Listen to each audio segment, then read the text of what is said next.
Hey everybody, it's PartyElite, and today we're taking a look at the latest round of Steam Next Fest from 2021. I didn't realize they were going to do this multiple times a year, but I'm glad they are, because it's such a great way to come across some excellent games.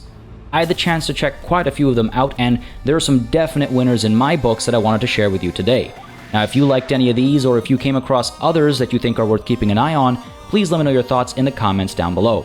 Now, as I was saying, I was able to play quite a few, but I'm sure some slipped past me. With that said, after countless hours of playing, here are my 8 greats from Next Fest. Robin Hood Sherwood Builders is probably the prettiest of the bunch I got to play during this Steam Next Fest, at least in a sort of traditional 3D third-person game kind of a way. There are other lookers that hit other notes, but we'll get to those later. Now, as a survival RPG with city-building elements, you play as Robin Hood himself, working to establish a little village for your merry men, tackling menial tasks at first, such as hunting and baking bread, eventually graduating to hiring people to handle those tasks for you as you go and rob convoys and do other Robin Hood-like things to sustain yourself and your people. There is something undeniably cool about the Robin Hood mythos, and the way this game portrays it, coupled with excellent music, is really a joy to experience. I'm not big on games that make you sort of click 20 times to get 5 pieces of wood from a tree when you need 60, but the context of it and the beauty of it made it all less of a chore here. The city building and management elements aren't overly involved, at least not as far as I got to play in the demo, but I can see it as a strong foundation to provide some unique opportunities here. The writing is decent, though some of the voice acting is maybe a little funky at times, and combat is pretty snappy too. You'll craft your own weapons and tools, keep them in working condition, spend skill points to improve your abilities, and proceed to hunt all manner of game and goods using your little slow-mo time ability to great effect from time to time, or otherwise taking on the challenge of fighting like a real Robin Hood might have to, whether in melee or from range. I had more fun than I expected with the third-person action elements of this game, and I also had more fun than I expected with the survival elements of the game. So overall, I was very pleased with my time with Robin Hood Sherwood Builders, and it all came as a surprise, because this kind of game I can be very hard-pressed to enjoy, because I can get extremely critical about how it feels and how it flows, but no, there were some really cool ideas on display, and I had fun throughout it all. Now, the demo map seemed to be of ample size, but I do imagine the full game will be a fair bit larger, if not include more areas as hinted at by the stables here. Maybe suggesting you can fast travel from, entry point to entry point, maybe manage multiple little villages, but that's all, speculation, so let's set that aside. The trailer, however, does suggest some particularly fun-looking combat moments, so I'm curious to see how all that comes together. I think the game has some great legs, and if the story is well crafted and told, I think this is one of the top contenders out of Next Fest. Don't sleep on this one. Starship Troopers Terran Command is born out of Starship Troopers, one of my favorite movies, the first one, and also one of my favorite books, with a few decent video games from time to time. Back now, of course, with Starship Troopers Terran Command. I'm always eager to see this franchise take another stab at a new strategy game, and this one definitely has quite a bit going for it. Focused on leading individual units with a more tactical angle rather than a broad-stroke strategic one, you'll see minimal base building outside of capturing radio stations and building the occasional structure that unlocks access to more advanced units. Beyond that, it's all about commanding squads around, I should say, having them pay special attention to sight lines and using high ground to your advantage while ensuring you're not blocking your own lines of fire, and you're using unit-specific abilities as and when needed. From the occasional grenade that needs tossing to the occasional machine gun that needs placing, each unit plays slightly differently, favoring different conditions to fight it. The engineer with its flamethrower, for example, performs best at choke points, while snipers, of course, are ideally kept far away from their targets. There's a variety of bug types that aim to make your life difficult, and it was nice to see the game escalate in difficulty pretty quickly between the demo missions, though I would like to see even more done on that front. At times, even the most seemingly challenging of situations just turned out to be a matter of finding the sweet spot to fire from. Units can be replenished or sent away to be replaced, and units that gain veterancy can get higher level abilities unlocked as well. It's all pretty par for the course for a game like this, and the setting is probably doing the biggest selling here. It's definitely doing, I would say, the heavy lifting as far as hooking my interest. I really like Starship Troopers. Now, to that effect, the game does a really good job of maintaining the tone from the movie. Hammed up voice lines, excellent delivery, and some really nice illustrated cutscenes that take you from mission to mission. The in-game visuals themselves could use some love as they feel a little dated, and I am curious to see just how intense and varied the game gets further down the line. More unit types and more enemy types is absolutely essential for a game like this, and the handful we saw in the demo so far were nice, but time will tell if there's enough beyond what we see here. Still, there's just something about finding that sweet spot to crush bugs from. Really makes you feel like you're doing your part. Kaiju Wars. I mean, are you kidding me? This is goddamn amazing. I'm so glad I came across this game. From its color palette to its text scrolls to its music, the game has some very punchy, retro-esque vibes. And though its art style is part pixel art, part hand-drawn illustrations, it is 100% awesome. In Kaiju Wars, you'll find yourself playing through storylines that involve, perhaps predictably, kaiju to fight, as well as some shady, dark corporation that seems to be benefiting from their aggression. From this simple premise and a simple set of mechanics is born a very fun game, not only in its quirkiness and willingness to break the fourth wall and just, have a sense of humor. Front district, a giant lizard-shaped monster was spotted chasing after a food truck. Please stay calm and remain indoors unless your building is falling down around you. But also in its mechanics. As a turn-based tactics game, you find yourself going toe-to-toe against kaiju of various types, using the best your armed forces have to offer. From tanks to missile launchers to fighters and bombers, each unit can be recruited at either an army base or an airfield, and each one has its own stats, from damage output to its movement ranges. Moving adjacent to the kaiju will automatically attack it, but be warned, these monsters live up to their name as they're able to pull out special abilities to wipe units out without contest, or simply waltz through them in adjacent tiles. With that said, you're able to somewhat predict the path a kaiju might take on its turn, and you can place your units appropriately. Tanks, for example, make for excellent interceptors as they can knock a kaiju down and slow it down as a result. But what happens when you lose a unit? Well, every turn, the economy ticks. Every building still standing either adds money or science to your economy, and while the latter is just a timer until victory more or less, at least in the demo, the former is used to establish new air bases and military bases when and where possible, as well as to recruit units from your reserves and to repair lost units. It's a battle of attrition then, as you discover new kaiju and new kaiju abilities, and as they try to hunt down your scientist who tries to develop tools to defeat the attacking beasts. There's a lot going on in Kaiju Wars without getting needlessly complicated, and I can't get over the visual punchiness and style.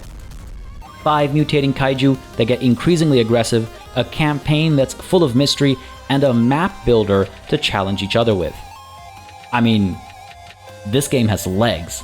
Big, kaiju-sized legs. It's looking like solid, easy fun. A game that you can come back to from time to time, like, say, FTL Faster Than Light, or, perhaps more fittingly as a comparison, Into the Breach.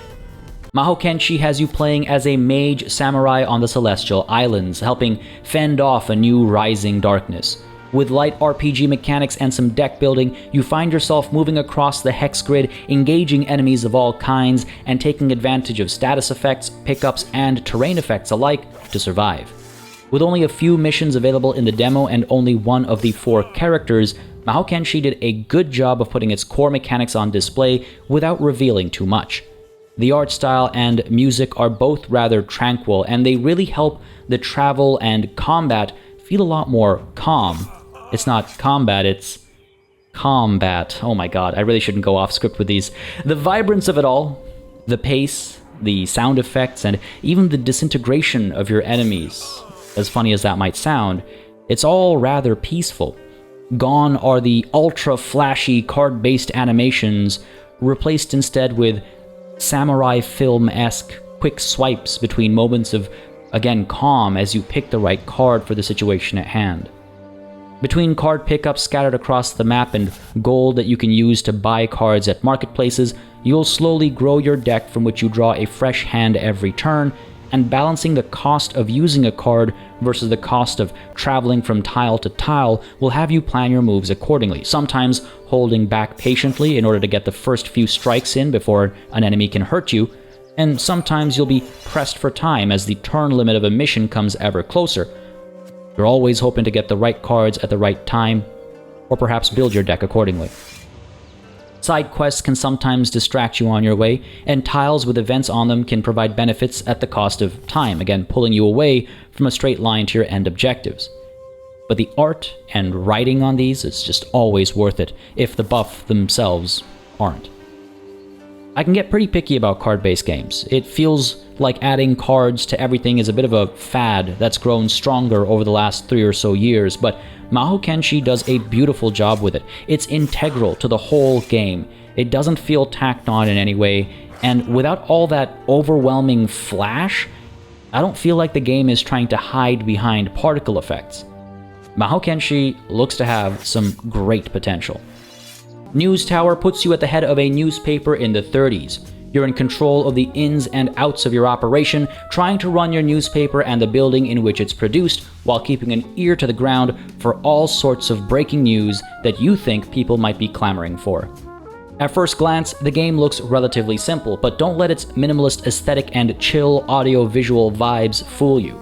From hiring staff of all kinds, to hunting down news stories, to determining the layout of your paper itself, News Tower has you performing a great variety of tasks, needing to manage staff happiness to ensure not just efficiency and work rate, but improved reporting capabilities as well. Each reporter will be good at covering specific topics, much like some artists are better at various stages of image processing, and some desk workers are better writers or better typesetters, etc., etc.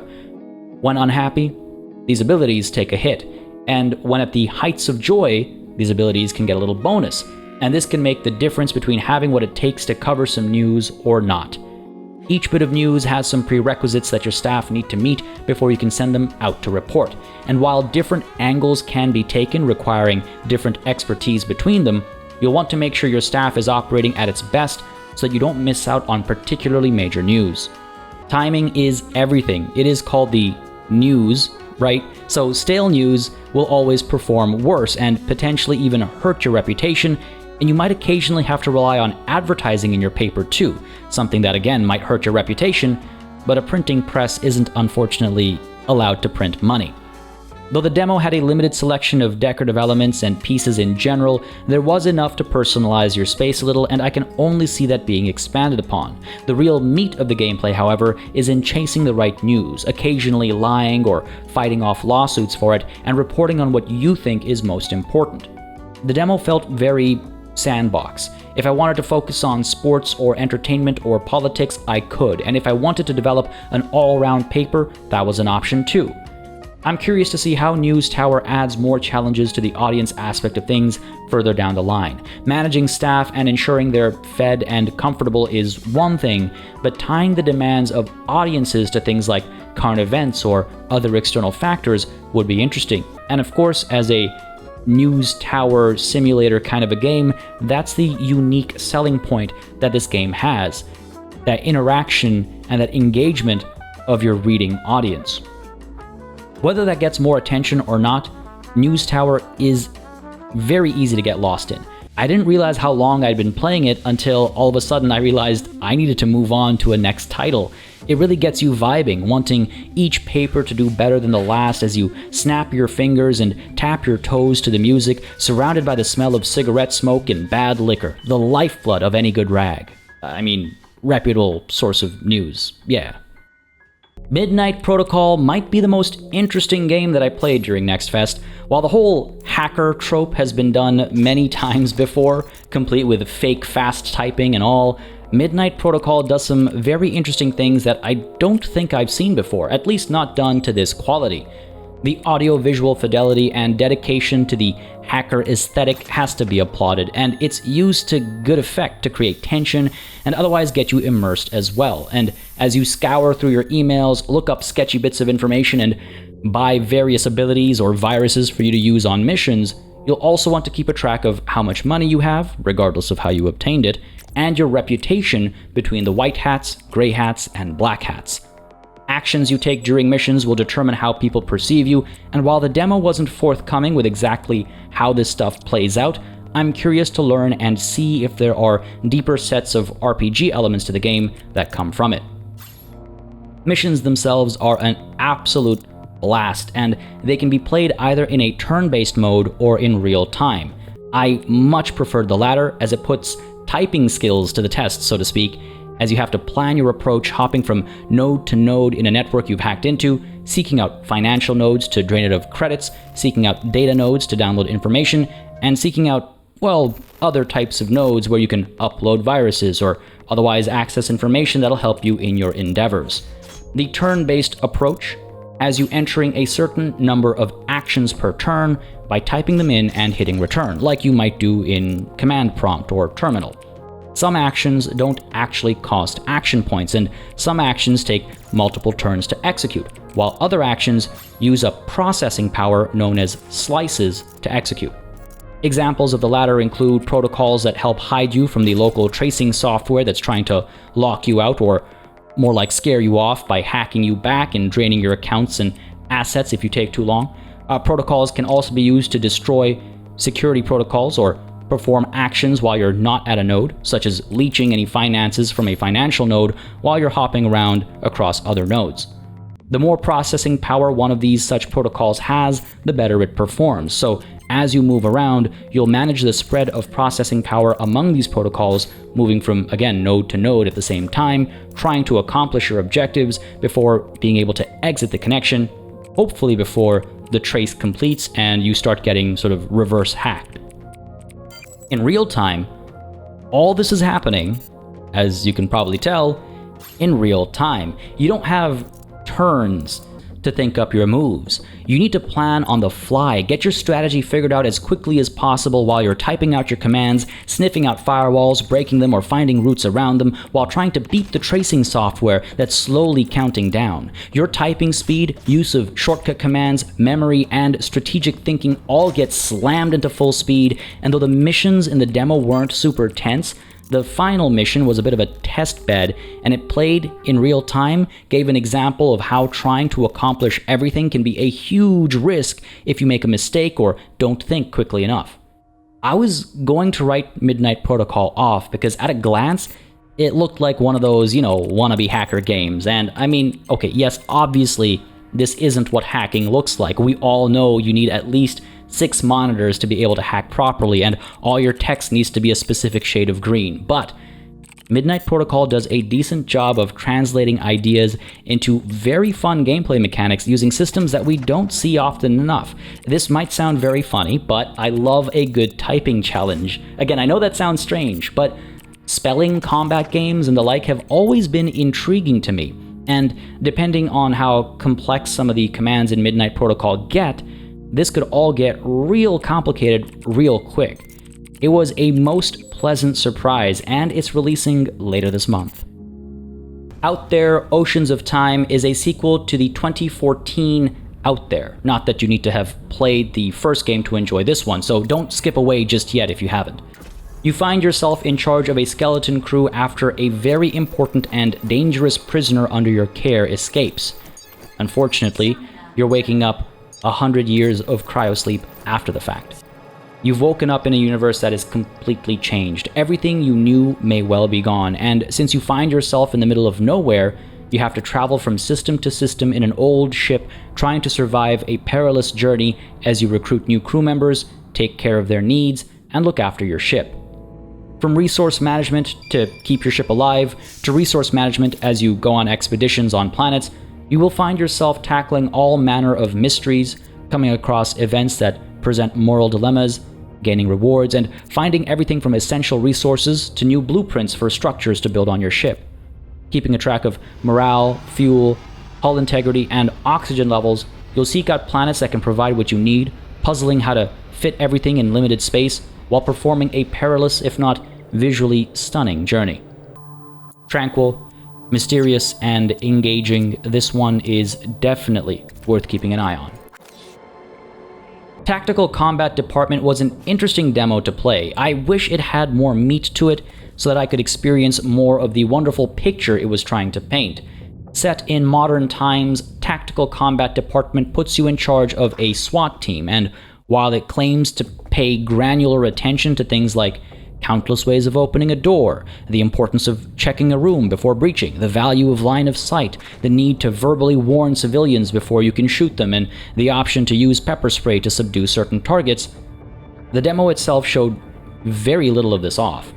I think it looks nice enough visually, if a little dated perhaps, but I'm not entirely sure if it'll live up to how it describes itself if this is all there is to the demo just about a week away from launch. Ballistics are supposedly simulated, morale and psychology supposedly play an important role, and all this wrapped in a classic turn-based tactical system with movement points and action points added to defense points that you let your operatives have to respond to aggression, like with Overwatch and things like that. It all sounds well and good, so I did want to highlight this game as one to keep your eye on as it enters early access. I'll keep mine on it for sure. The premise and core ideas are there, and if the devs can execute on them, we might have a pretty interesting and granular modern tactical game on our hands. I know this one seems a little bit of a strange recommendation because I seem to have quite a bit of criticism or critique of it as I'm recommending you keep your eye on it, but I do think it shows a lot of promise. I do think it's some very interesting concepts. The only downside of it all was that the demo itself didn't do the best job of showcasing all those concepts. So the reason why I suggest keeping an eye on it is because as more gameplay comes out, as the developers share more freely and share more willingly and just share more in general, it might turn out to be a spectacular game. Or, it might go the other way around, but I like to give things the benefit of the doubt until I've had a chance to experience them. So yeah, Tactical Combat Department seems interesting. Even though the demo wasn't, super impressive, it's definitely caught my eye. There you have it, folks. 8 greats from Next Fest. I think these are, again, definitely worth keeping your eyes on. Some are releasing later this year, some are releasing early next, but all of them have something special to offer. There were definitely more that I wish I'd had an opportunity to check out, but I'm hoping to get my hands on them sometime soon so that I can give them a proper look as well. Now, were there any gems that you found? Anything you can't wait to see released? Let me know down below. As always, make sure to subscribe for more strategy, RPG, sim, and management reviews, previews, let's plays, and more. And also, as always, a massive thanks goes out to all of the channel members and patrons who've been supporting the channel on a monthly basis. Y'all keep us alive and running smoothly. And of course, a big old thanks goes out to each and every one of you for watching. Until next time, cheers.